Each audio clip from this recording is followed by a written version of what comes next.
कुल का समाचार बा कनिया ठीक बा का ए बिटी ये जी का करताड़ू अपना घर नइखे का चटक मटक खाए के मिलत मन उन नइखे लागत का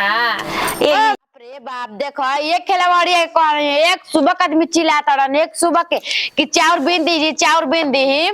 एक अरा से आदमी जीव पिता के आदमी कर रह जाता टे कबरिया पर मर्द के कहनी जी कि ले जाके गावना दोंगा करा दी तब कहे को माने वाला बानी तब उनका के माने वाला बानी लगा था कि जितना गलती बाटे इतना यही आदमी के गलती बाटे एक सुबह से लगा था गांव टोला घूमत रहता आदमी बोल दे तो कहते कि बोलते बाड़ी हमारा से नहीं के पटते जाके दूसरा घर बैठे था जाके दूसरा घर बैठे के माई का हो का करो तो ओकर उहे नाम हमारा लइका के ओकरा का पुकार का नाम हम टिकारा रखले बानी ना हमारा के उम्मत कही काम नहीं खे त तू केकर माई हो टिकारा के माई ना हो ताकत ये भाई हमारा प का कही तारा के निमन होता नु हेवंतिया के दीदिया कही निमन होता नु का बोला रहुआ हमर बात मानम कि ना मानम और तनी बांध के आओ अभी हमारा बुझात तो नहीं खे तनी और तनी घेवरेट के आओ अभी साफ होता ढेर रहुआ के हम कभी ना कहता कि अपन बहन के गामना दोंगा करा दे ओको सुनाता कि नहीं सुनत है देखो ती ना गांव टोला में कैसे घूम चलताड़ी अरे बेटा दुनिया धरे से तब धरती काम पर से जाके कोई मेरा बहनिया के लिया जाओ गाना कॉल दोंगा कॉल काहे ना कोई देखो ती कितना बेवाह हो खले दे अपने मन को को चल लेता दी बताई ना हमारा समय के पड़े तो जाके दूसरा कोई से पटा ताटे बनावत ताटे खा ताटे केहू जो पटता नु मतलब ये और कहां ना बटे गांव टोला सिखावत ताटे ऐसे करता वैसे करता ठीक बटे तो तेव का प्रेम से राख समझाओ हम नहीं किया अंदर ठीक बा करके निमन मन से तू करी कितना भी प्रेम से समझेयन के बच्चा होते बड़े दूध ने फूल का आदमी धरा दिहन करा के बताई ना ही दादा हमारा तो अरे तो हम तो ये कुल तो नहीं सुनत रही रोज रे सुनत नहीं का करत नहीं हम नहीं किया घर में हम सोचत नहीं कि कब आवत नहीं कि भाई चलो भर दोपहरिया काम करी तनी आ के लोटा घरे पानी पी लेकिन मेहरारू झाऊ क के आ मन में हमार बुझिया कि 59 क देती है 59 देखी हम नहीं की करत जी 59 हम नहीं की करत ई सब जन बाड़ी से नु तवन करवावत सन गांव टोला के मेहरान को कहता नहीं ई कौन रहता जी कि अपन तो नहीं के पड़ता दूसरा को के न के बोला के घर बिगाड़ते सन बताई निमन बात बाटे तो हम जहर खा जाई मतलब जहर खा तो सब काम क्लियर हो जाई हां तो उनके बना हम रह बनाई को हम कुफुत देखम रावरिया का नाम बनू तो जाई आवत ये नु तो ओकर झोटा धके तखने हम झोटा में धका धोबिया पठमा रहे आगना में ठाई से आ तब ओकर ले पूछियो दिन बगल में तो का कहती है बेटे तो तड़ाक भी नहीं बाजे थाली बताई ना तो तेरू बाज जो गाड़ी एकदम है तेरे खोस के भाइयों के कुछ बोलते नहीं कि मारते नहीं कि पीटते नहीं कि आदमी के बात सिखैली बानी तीन कॉलेज की भौजाई माईयो के लिए तो भाई नहीं गया तो माई आटी नु तो ठीक है आप देखें ना झटा चार बड़ा पटा के दली कि गनगना जली सटाक से कीरा वो देखो हमारे कुछ बोल देता हमारी इज्जत पूरा तो हम ना बोले जाई बो देखी जाता नहीं तनी खिचड़ी बना देता नहीं क्या खा लाएगी दूध ला दी खीर बना देता नहीं बनाइबू तू फिर समझ बना रे खीर हां बनाई हम जाके खेलवाड़ी ऐसा कांटे करत के लागता कि तो हमारा से तू काहे झन कइयो हमरा तो बुझा दी भाई मेहरा ना करी हम का करी तो ले हम खाई तनी आए अभी खीर बनावे हां तोरा की जय करी त टटरा दी भाई करे जा बहरी वीडियो पर एकरा फेरा में रहला प होटल बाजी करे के पड़ी होटल बाजी खाना पानी बन गइल हो अब तनी चली सोचे तनी नो कि जेतना कपड़ा बा होता ना धो के छत्ते पर टांग दे कि 1 महीना खातिर छुट्टी हो जा का जानी बेटीवा कहां बड़ी तो दादी ना होइली भौजी का बनल बा ए भौजी कटोरा वाले के आवत इन दौड़ल तू जाने लो ना भौजी जब तक हम तारा घरे खाई ना तब तक पेटे ना भरे खाना बनल नहीं खे और छछुन मारल खाना बने रतिया साग बना के केतना हम डेरी ले खोजमी अपना आयोमी बतावा भौजी ई खलवड़िया नु घर में डाह लगा के धइले बिया एकर चलते हम ना आई नी सुत गनी नु हमरा के मन क देल रहे आगा में किली लगा दे तोर भौजाई बड़ी है बिटिया के एकदम डाई के रखले बड़ी छछुंदर मिलल बे छछुंदर का कहीं अपना घर के शिकायत करे के ना चाहिए बाप भाई उहे कुल देखैला ही बाटे तो उहे ना देखियो खाए के मिलल तब खाना दे का बनले बड़ू भौजी का बनले बड़ू बताओ ना दे त बताओ तनी का बनले बन दे ए भौजी कुछु कह तार हाथ में एकदम जादू बा एकदम अरे चमत्कार का बाटे। जादू बाटे, आज जैसन नीक बार बारू, बनैले बानी, वैसने नीक खाना बारू। बनावेलू हम अपन तार तो गुण गावत गावत हम थाक जाई ना बुझा ना कि हम का अभी गुण बुढ़ा गावत जाई। तनी बिटिया ससुर चल जाए तो बड़ी बुझाई हमरा। ए भौजी हम बहुते जाए ना तो अपन भर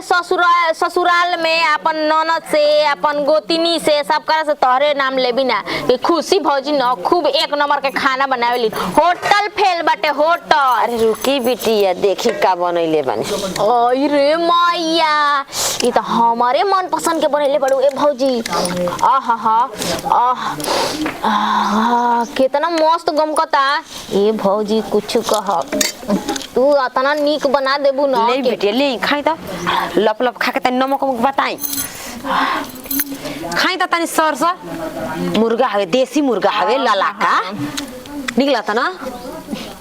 जान तनी ए भौजी बुझाता सोची है ना दिन कि के हम- हमारो बहिन भी आई तो ओकर खूब देखभाल करते लेकिन वो भइबे ना करेले। बुझात रहे ना कि कितना दिन से हम पियासल बानी हमरा के पानी नहीं मिलत। ए बड़ा हिउ हमर जुराइल बटे पानी से कि खा के मुर्गा एक बाल्टी पानी पी ले ठीक ना। अरे आ मुर्गे के हम बात करतनी। काल जान तनी का करो सोचता न कि बाकरा का लेदी मंगा के पचौनिया आ खूब दूध दूध के बनाए आ ओकरी बाद आराम से 2-3 दिन खाइल जाई। हां भौजी लेकिन जान तू कहबो ना हमरा काम करे के तन हम काम तारे सम करवा दे। आ ये दादा पहिने बर्तन धोके दे देतनी माज के त कोनो अस्कत नइखे बर्तन बनावे में। आखिर हमनी के ननद भौजाई हइए हनी जा तब पड़ोसी का? ने होनी जा त का अपना लेखा हमनी में एथी बाटे। देखी अपना पटेला अपनी भौजाई से लेकिन पड़ोसी से ढेर पटेला ऐसे न जानतनी अपन भौजाई त तनी गलती कर लेबू तब रिगी तनी बढ़िया करबू तब के बुरा भला लागी ऐसे बढ़िया बा कि अपन दूसरे से बनत रहे मुझे चूड़ी बड़ा नीक लगता चूड़ी पर का मुर्गा हा हाँ खाई खाई खाई हरियाली खाई नीक त। लगता है भौजी। अब का जानी कहाँ से सीखल बाड़ू भौजी बनावे हम मसाला बना पाई ना। रोज तीनों टाइम बनत रहलवे मुर्गा मीट मछली वही कुल का त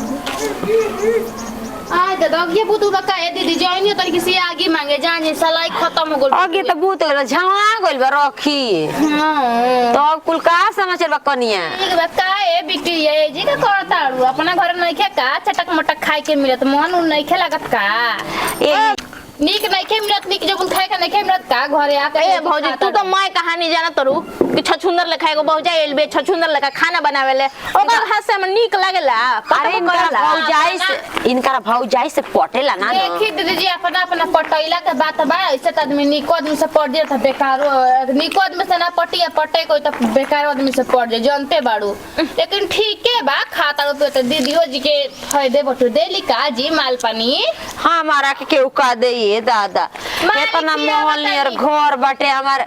खइला से बिटिया के ओरा थोड़ी जाई हां तरीके खियाओ तनी पियाओ तनी त कौन खराब बात बा 2-4 पैसे देबे करी हम नहीं खा जरूरी है भगवान है प्रभु जी है शिव गुरु हमारा अरे पैसा की भौजी। जरूरत नहीं खे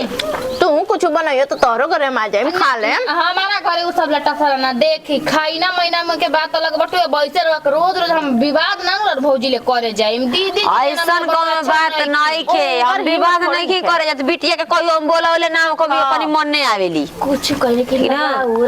मुर्गा कैसन बाटे? मुर्गा कैसन बाटे? जान जी छटके हे घरे खा ए भौजी हमनी के बनाओ बा दोनों आदमी में ओइसन तब न मिंकर घरे आई ना। बनाओ कौना काम के दोस्त आन को के बिगाड़ करा कर रखे भाई ई बनाओ कौना काम के जी जाय दीजिए मुर्गा बिगाड़ खाई के रखल बा हो। है अब रगड़ा जाके खातन त यार भौजी लाई भौजी ले बिगाड़े नु बा आ कैसन बात कदर उ कोनी बिगाड़ के हमरा तोरा से पटत त ठीक बा नहीं के पटत तब ठीक बाटे अपन अपन सोच कहतनी कि मुर्गा में नमक ठीक बा और खूब सुंदर बा।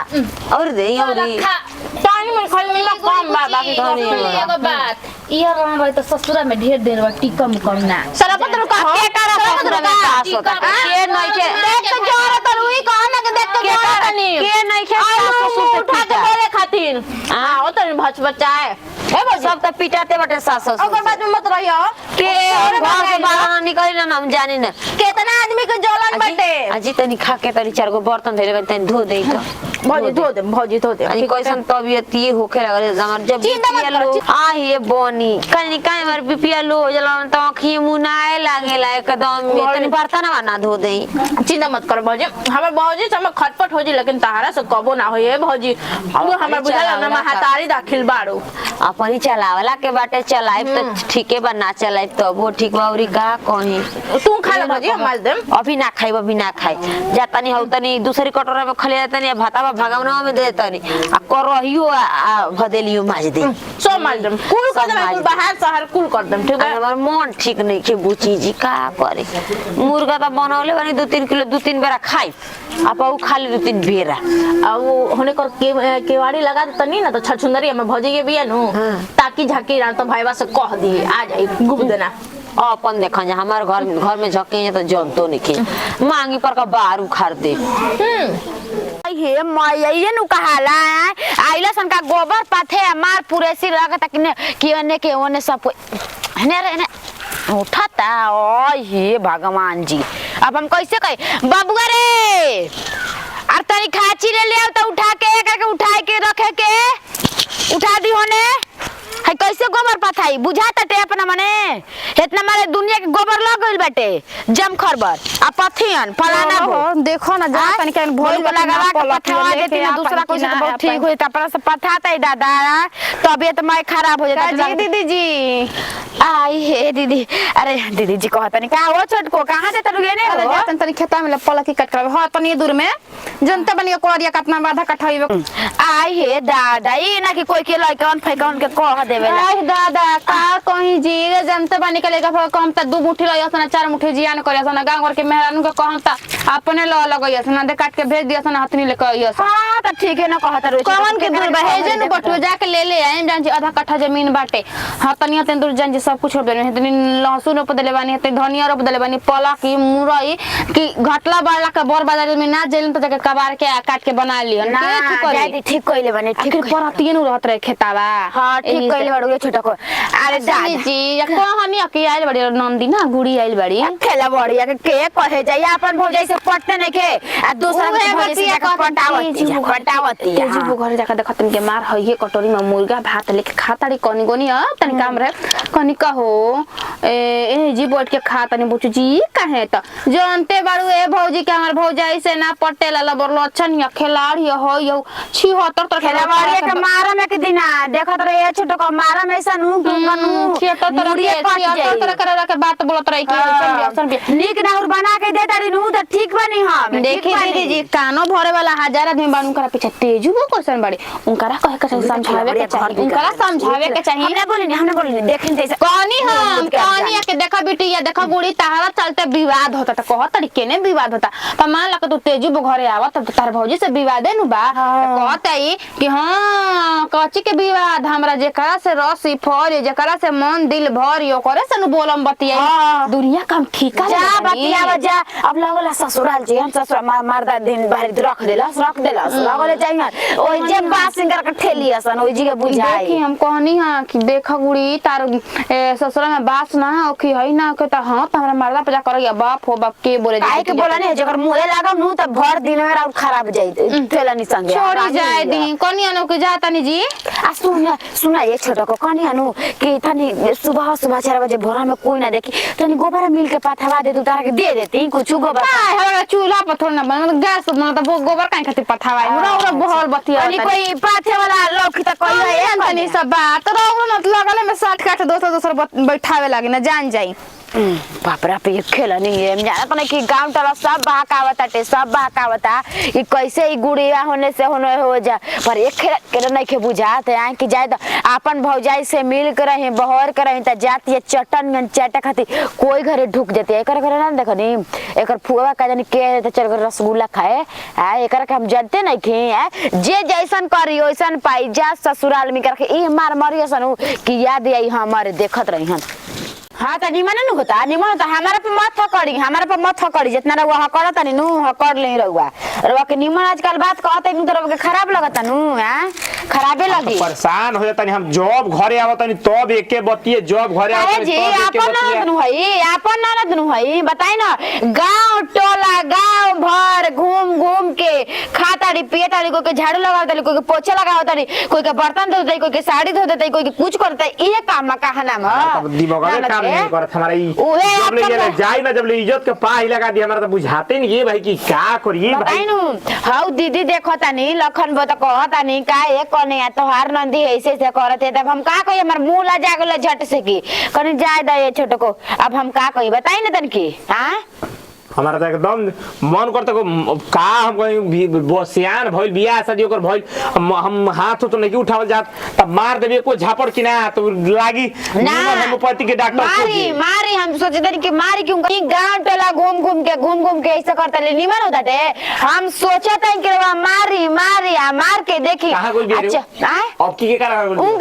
उनका घर चली चली ना खाते है ना कुछ करते है ना तो देखत रह। हम दूर कहता नहीं कि ओकर माने का चाहती है उ लागबो चाहत का बड़ी उ चाहत तो बनती है मंतरी उ कुछ नहीं की चाहत उ चाहत अरे नु की बात कुछ नहीं की चाहत निमन मन से कहत अरे नु हमारा या पिटाई यहाँ ससुराल जाए। बताई आज एगो आदमी कहलन, काल दू गो आदमी कहलन, काल 3 गो कहन, परसों 4 गो कहन, तो ई निमन बात बाटे? रोज के खिस्सा कहानी रहो बताई निमन बा। ओ जैसे फोन आवता हमारा भिरी कि का कहता नहीं, हम तो कहनी है कि भाई हम कम की रोरा सब कहब। हम बहाना कोई करतन कि ना लइके के दिन भर धरा गेल बा, दिन भर धरा गेल बा। अब जाए कितना दिन में छिपाई, कितना दिन छिपाई रहो बताई हमरा के। ए बतावा जान जीवन सो कि हइसन हइसन काम करती है, एने सोने कूदल घुमल चलती है, तो बियाह करिए ले जैसे काम ना करा के हम तो सोचत है कुंवार से बन ठुठा रह से खाली मांगे में सिंदूर परला से ना हो जाई ना हो जाई। हम खब भुला जे इसकी का बोलत नहीं ना, का बोलत है ओइ जा रही तो केकर दिक्कत होई, केकर दिक्कत होई? जहर देख मुआ दे मिहे दिक्कत ना होई, सोचियो ले रहुआ तोरा पे गिरी जब हमारा अचानक करो से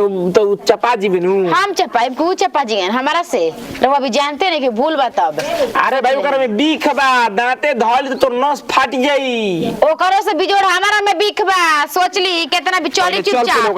देखी कि का करता रही। बाप रे बाप देखो खेलबड़ी का कैसे पिटवावत रोज जिंकर झंझटे निकल जाला। ए भौजी बर्तन माज देले बानी हम बेटे, बर्तन माज देले बानी, तार कपड़ा सरिया देले बानी। कोई भगवान आपका जांगर ऐसा नहीं बनौले रहा हमेशा। डॉक्टर ऊ खूब ना लागेला कि आपका घर हवे कि दूसरा का घर हवे। दादा हमार ना के तना कोइल ही ना होई जितना आप करी ना। डॉक्टर ऊ खूब सुघर लागे लगल, खूब निक से आंगना बाहर देले बानी। जी आई एगो बात बताई आई तो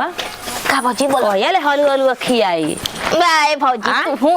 का तारा आशीर्वाद रही ना तो जल्दी खिया दे। जल्दी में खियाई जी, हम मामी कहाई जल्दी से कपड़ा लता कीन के देई।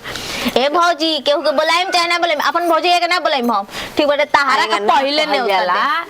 अपनी भौजी के बोलाई चाहे ना बोलाई, लेकिन हमारा के जरूर बोलाई जन्नी। हम तो ये कहतनी कि हे शिव गुरु जल्दी से भगवान दे दिहन तो हम 5-5 गो कपड़ा कीन के लेके जाई। हाँ भौजी काहे ना अजन रू एगो इहो बात बनो कि नाच गाना खूब करवाई बरही में आता चल झाड़ के फेंक दे, झाड़ ना फेंक दे, झाड़ के फेंक रुक जा ए वो चौरा बनाई दहनी से ये बटोर ली, हेनी से बटोर के हेन कर लगा दी। देखी कतरा निमन लागता अपना घर के एगो काम का हाथ तोरा देही पर पत्थर पड़ जाता। आंखें फूटल बका जी, आंखें फूटल बका। देखा तन अखिया निकाल ले मारा बेट पड़ा के कभी निकल कोई जाना अच्छा लगे। तो भौजाई हो आ तू के हो चुप तू के हो ऐसे ना पटेला घर पर तू ना जा बोले ले बियाह गल फिरे जुगवा बच्चा बड़ी पिया तनी तू ढेर तू खियावा बोलता हमारा खियावा ना है ना रे हमारा खियावा ना का खाई तो ढेर तारा बना खियावा के सब हमें आराम ना के खियावता अरे दिन के खियावता और हमर के खाए ये करके तू बिगाड़ मरू बिगाड़तनी लाइका बड़ी नो काहे गनी बिगाड़तन नो काहे गनी बिगाड़तन तोरा अपने घर के काम तो रेकॉर्डिंग होता अपनी में आरो का करियो करे के हम करम ए हमने का करेली नहीं खोल तरीका तो खोबा ए खाऊं के ना पूछली इनकर हाथ कर हमर कोनो चीज पसंद ना जतना ते हेजा मन सुने बाबूआ जी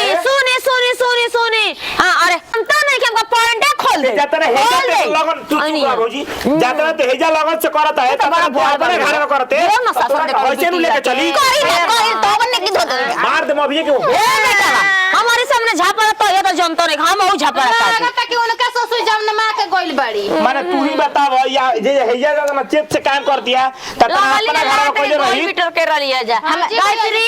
आओ तो गायत्री लेके डंडा मार मांगे बा फट जाओ आई नो नीमक के काम करेली ना हमर मर्दा ठीक करेला के आ गेले नून जोरे मर्द का ढेर का अरे। वो दिन कह ते काहे ते हथियारी पे लागल बाड़े तू निक नहीं तोर ऊपर जान मार देब हम ते बात की बुझत नहीं कि तोर जान मार देब हम दे दी बेटावा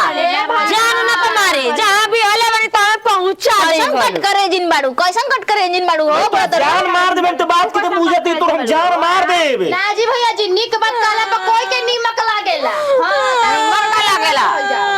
सबसे दोस्त आराम में बा जल्लू तोरे मर्द लेके भागल बा हो नहीं तो हां ई बात छिपा तू आराम में बा सच बात बता नीमक कैसन रो रे नंदी के लेके भगवान कौन बार तू चुप रह सबसे दोस्त बता आराम में का दोस्त बा का कैसे छिछियल जनो तू एने हम ओने का बिगाड़ता नहीं एक पिटारी से तार कपार काटब हम ठीक बा काट के तो ना आपके रेप केस में फंसा ले तो फिर हमारा नाम फेर दे फंसा के देख ले हम फंसा के देख मोछ मुड़ावा के चले के पड़ी नहीं गिरा नहीं क्या करौरा भी जाई अरे बाप रे बाप चल आदमी के जे बहिन के हाथ उठा दे रे उ केहू के ना धर पकड़ करे ई